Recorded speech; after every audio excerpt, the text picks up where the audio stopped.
The architecture of a bank robbery has changed.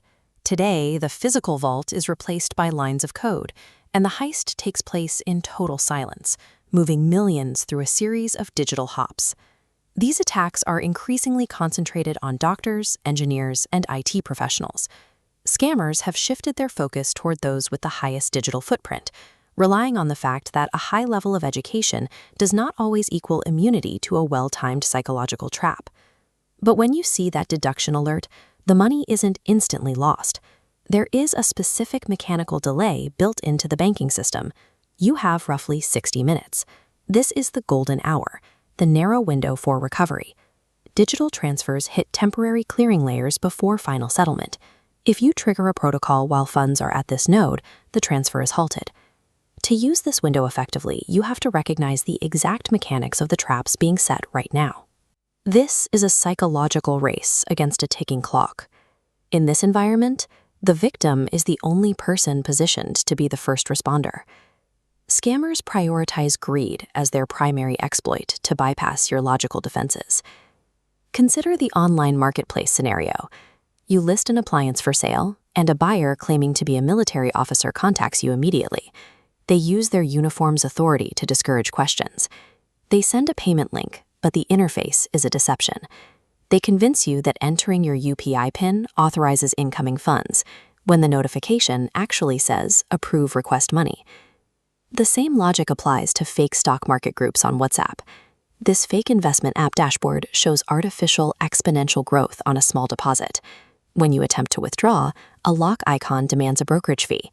After paying, second and third fees appear, exploiting the sunk cost fallacy. Then, the dashboard flatlines. In these scenarios, the banking technology worked exactly as intended. The scammer simply manipulated the victim's optimism until they willingly bypassed their own security protocols. While greed hooks the victim, fear is used to paralyze them. This is the digital arrest. Scammers spoof law enforcement or customs IDs and initiate video calls, claiming your identity has been flagged for illegal activity. They force you to stay on camera for hours. This intentional isolation prevents you from seeking rational advice while they escalate the pressure.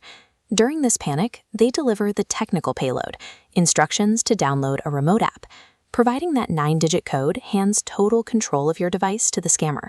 They can read banking OTPs the second they arrive in your SMS inbox, draining your accounts in the background while you stare at the fake officer. Fear overrides critical thinking, turning your own mobile device into a tool that works against you. If the trap has already sprung and the money is gone, the golden hour has officially started. Dial 1930 immediately. This is the National Cybercrime Helpline. It is the direct replacement for the outdated 155260 number. You have a 7-minute script. Provide your name, mobile number, the name of your bank, and the exact deduction amount. The most critical piece of data is the 12-digit UTR, the unique transaction reference number, found in your transaction SMS or bank statement.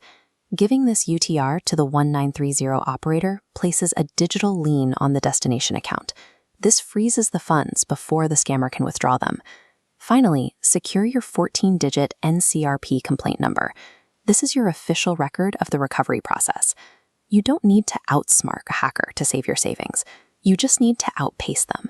Speed, situational awareness, and the 1930 protocol are what actually stop a digital theft.